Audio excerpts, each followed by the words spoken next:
A new unseen threat, a community thwarted by it for months, and a government who denies that it exists until it's too late. It's Harry Potter and the Order of the Phoenix. What did you think I was talking about?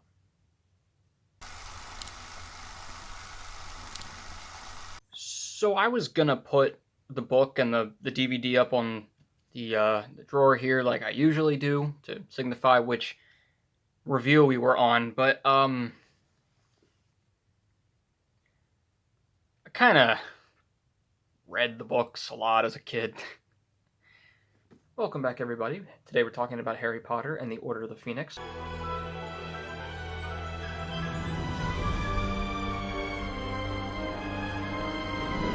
Which follows the events post the rise of Lord Voldemort and the terror that he puts on the wizarding community, even though the government denies that he even has come back, which means that now there's two threats: Voldemort and the Ministry of Magic. So Harry in this one has grown up a lot more. I mean, he has now seen literal death. He is traumatized. I mean, he is so much more mature now. He has seen some shit, and he's just trying to figure out what his role is in all of this as he's learning a little bit more about his connection with Voldemort and what that can mean now that Voldemort's back. Chris Evans once said about Captain America Civil War that while the other MCU movies were superhero movies with grounded elements, Civil War was a grounded movie with superhero elements. And I'm going to take that and tweak it a little bit and say that Order of the Phoenix, while the others are fantasy movies with grounded elements, this one is a grounded movie with fantasy and magical elements. The movie itself is just a lot more dark and real world.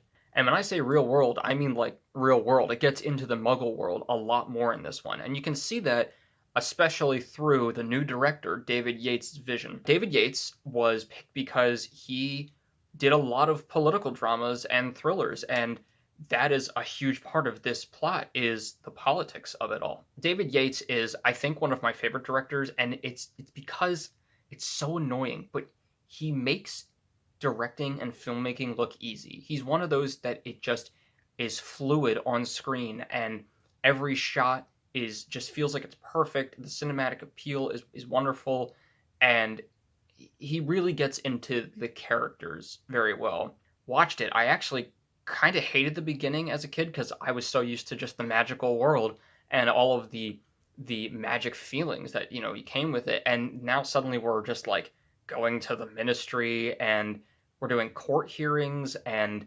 I mean, just everything was just too normal for me. But now I've come to really love it for how relatable it is. We also have a new composer once again, Nicholas Hooper, and I mean, his scores are just super fun. They really take the quirkiness and the fun elements of Harry Potter and make them really cool and really just reflecting of the pace of this movie, which is quick and fun and gets it out there. And that is something we're going to talk about in a minute. But first, let's talk about some characters. We are introduced to a couple new ones in this book and movie, and the first one, well, you you all know her. We all know her. It's Dolores Umbridge, and she's not so bad, right? She's a little evil here and there. She's a bitch.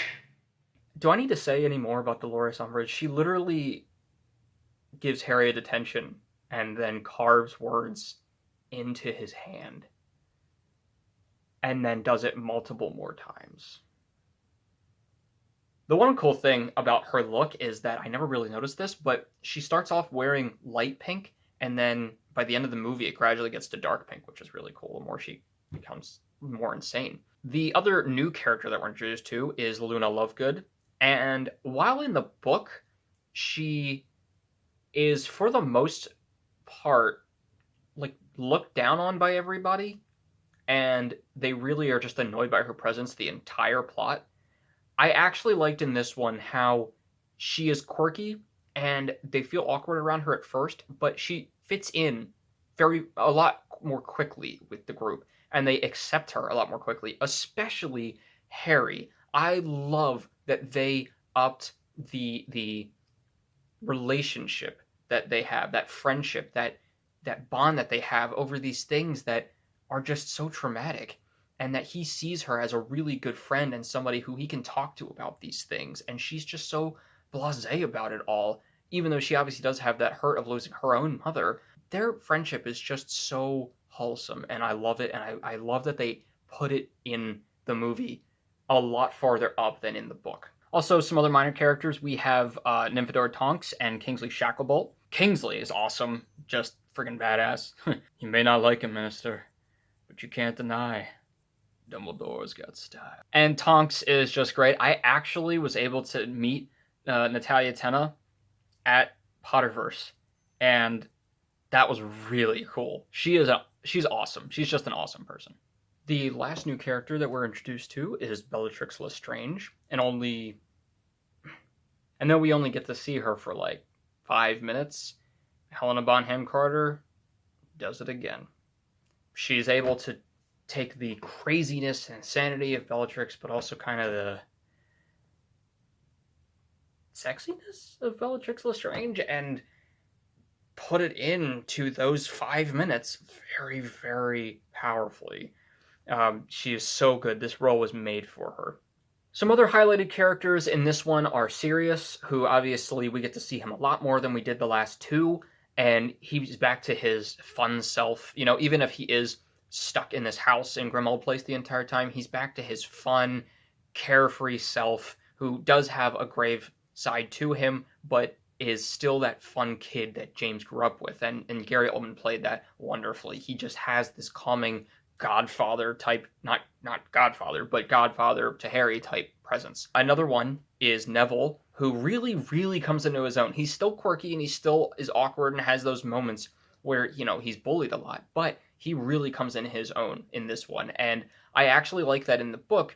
Dobby is the one to find the room of requirement, but in this one, it's Neville. And I think that was really great because it shows something else that Neville does that shows that he's really starting to improve as a wizard and starting to help more in this war. And finally, as always, I want to talk about Ron and Hermione. I really, really love them in this one. They are like the support that Harry needs. They're just the two best friends that are always there for him, and especially Ron in this one. Whereas in the last few, I've always kind of harped about the fact that he's either just the jokes character or the one that gets really moody or whatever. In this one, he is actually that stand-up friend that is portrayed in the books that sticks by Harry and is there for him, and I love that. Even if he's a little bit more mellow in this one, he's actually kind of stuck in the background a lot, which is weird considering he's like the second or third main character. Overall, I really liked how they were just the support that Harry needed in this one, because where we get Harry being so dark and so sullen, we get the light a little bit and the comfort from those two on his side. I do wish that they had put in a little bit more of Ron and Hermione fighting from the book and a little more of their arguing to give them that dynamic of their relationship, because it seems like they were kind of, that part was thrown aside a little bit, but I still really like the fact that they were there for him. So a huge pro about this movie that I've already kind of touched on with David Yates directing and the look of the movie is just the aesthetic of the movie. I love it. This is where the series really gets into just awesome looking visuals. I feel like I could like go up to the screen and like scratch it and it would feel soft. I don't know if that makes any sense. A lot of people they kind of name this one as the blue one, and I can see that. There's a lot of scenes, the Room of Requirement, the Department of Mysteries, the Ministry of Magic, Snape's dungeon, where it's just blue. And so I get that. My mom, she's always like, I don't want to watch the blue one. The look of the movie and the pacing kind of go hand in hand. I mean, you have this new transition of newspapers and the headlines kind of telling the story a little bit and kind of going through the newspapers, which is really cool visually, but also as a storytelling technique. This movie is very, very quick. It is the shortest or the second shortest of the movies, and yet it's the longest book.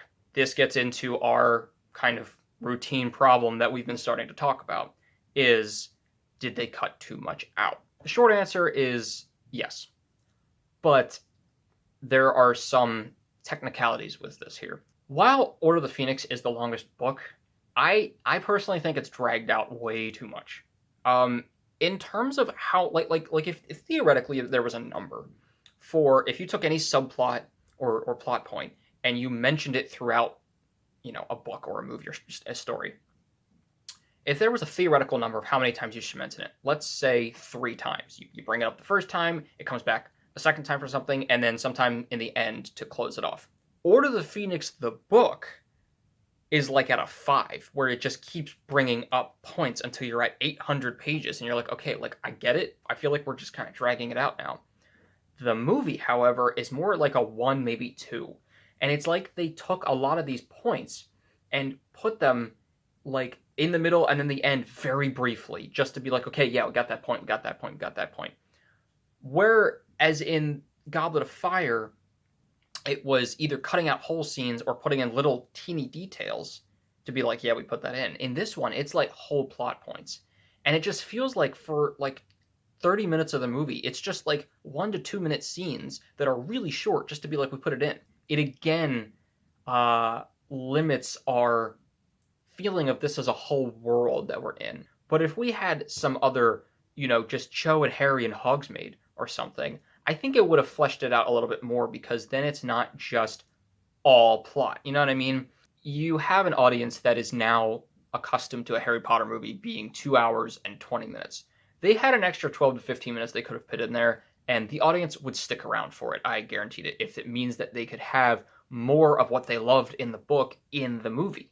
While they did take a lot of stuff out, they put in more of some certain things, which I really, really appreciated, like the DA meetings. In the book, I never realized that there's really only like 2 chapters out of the 38 that actually talk about the DA meetings, where we actually get to like see what's going on. In this one, we get like a whole montage, and we get them doing the Patronuses, and it was a really cool thing to be able to see them working on all that stuff. And I love the idea of Harry being a teacher. There were just some things that they really did well, especially the end. Yes, they do take a lot out of the end in terms of the other doors and what's behind there. However, there is a lot that goes on at the end of that book. And I can understand taking out the room where there's a bunch of brains floating around in the pool, or there's a baby turning into a bird and then back to a person or something like that. I can understand that. And they gave us such an honest to God wand battle. It was so fucking cool. Like, this was the first time that we really had just all these wizards just going at it with spells and really cool music, and then it just gets better. You just get like the DA versus the Death Eaters, and then the Order of the Phoenix comes in, and then Dumbledore versus Voldemort, and that was not as visually cool in the book, which I really appreciated them doing, like the whole like dragon of fire and water and darkness. Oh, it was just so fucking cool. And of course, we get the death of Sirius Black, and it's just heartbreaking. Honestly, the death itself is sad, but I think what's even more heartbreaking is Harry's reaction. Daniel Radcliffe's reaction was apparently so heart-wrenching, and his scream was so hard to listen to, they actually muted it because Helena Bonham Carter and Emma Watson just couldn't take it. It was just too hard to hear that pain come out of his mouth. So for any of y'all who say that Daniel Radcliffe isn't a good actor, shut up. But overall, the movie is just really quick and fun and cool, like really cool. And while it may not have as much of the meaning as, like, say, the first 3, kind of like in Goblet of Fire, it doesn't have as much meaning of, like it doesn't have that feeling like there's a whole world behind this movie. It just feels like a movie. It is still really solid. It flows very, very well. It really gets into the characters, especially Harry, and the torment going on in his mind, and all these moments where he's just alone, and he's having this connection with Voldemort. He doesn't know what's going on, and he just feels like he's starting to get really evil. So for accuracy to the source material, again, it took what it really needed to for just the core plot of the book, but it really felt like they could have used a couple more minutes. Like they even shortened the prophecy, which I was a little annoyed by. Like that's only like 2 more sentences, and you even cut that down. Or even like the fact that they never even revealed in the movie that Umbridge was the one who sent the Dementors to attack Harry. That's like something that's like you put it in the beginning of the movie, and you didn't even tie that in at the end. Like, what are we supposed to think as somebody who's just seen the movie? Where did they come from? So I'm going to give accuracy to the source material a 2.5 out of 4. As for the tone, it's very magical, even if it is more mature and dark. It still has that feeling like it has in the book of the government kind of oppressing, but we're gonna rise up against it and kind of pull magic out of that. Pull hope out of that. So I'm gonna give that a 3 out of 4. And for cinematic quality, you'll probably know where I'm going with this one, but I'm gonna give that a 4 out of 4 because it just looks so freaking cool.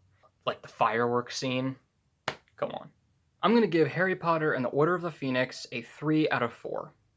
Let me know what you think in the comments below, and stay tuned for Half-Blood Prince, because I have some thoughts on that. And as always, keep your hopes high, your stress low, and movies right in the middle. So, if you haven't seen Death, you don't see Thestrals. So besides Harry and Luna, did the others were they just flying on nothing? To them? That would scare the shit out of me.